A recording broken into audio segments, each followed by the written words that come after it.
দখলদার ইসরায়েল ও যুক্তরাষ্ট্রের সঙ্গে যুদ্ধবন্ধে ৩টি শর্ত দিয়েছে ইরান। সামাজিক যোগাযোগ মাধ্যম এক্সে দেওয়া এক পোস্টে এই শর্তগুলোর কথা জানান ইরানের প্রেসিডেন্ট মাসুদ পেজেশকিয়ান।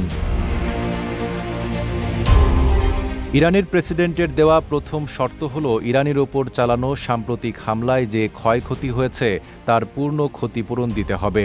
দ্বিতীয়ত, আন্তর্জাতিক পরিসরে ইরানের ন্যায্য অধিকার ও সার্বভৌম অবস্থানকে স্বীকৃতি দিতে হবে।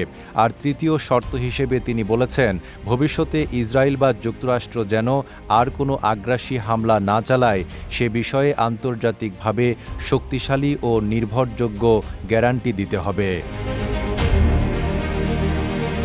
পেজেশকিয়ান তার পোস্টে লিখেছেন, ইহুদিবাদী শাসন ব্যবস্থা এবং যুক্তরাষ্ট্রের উস্কানিতে শুরু হওয়া এই যুদ্ধ থামানোর একমাত্র পথ হল ইরানের ন্যায্য অধিকারকে স্বীকৃতি দেওয়া। শিয়া বাটার ও ভিটামিনে সমৃদ্ধ লিলি বিউটি সোপ, তারুণ্যময় উজ্জ্বল ত্বকের জন্য। রিমার্ক, যুদ্ধের ক্ষতিপূরণ প্রদান এবং ভবিষ্যতে আর কোনো হামলা হবে না বলে আন্তর্জাতিকভাবে দৃঢ় গ্যারান্টি দেওয়া। বিশ্লেষকদের মতে ইরানের এই শর্তগুলো মূলত চলমান সংঘাতের রাজনৈতিক ও কূটনৈতিক সমাধানের একটি বার্তা বহন করছে। তবে এই শর্তগুলো গ্রহণযোগ্য হবে কিনা তা নির্ভর করছে যুক্তরাষ্ট্র, ইসরায়েল এবং আন্তর্জাতিক সম্প্রদায়ের পরবর্তী অবস্থানের ওপর।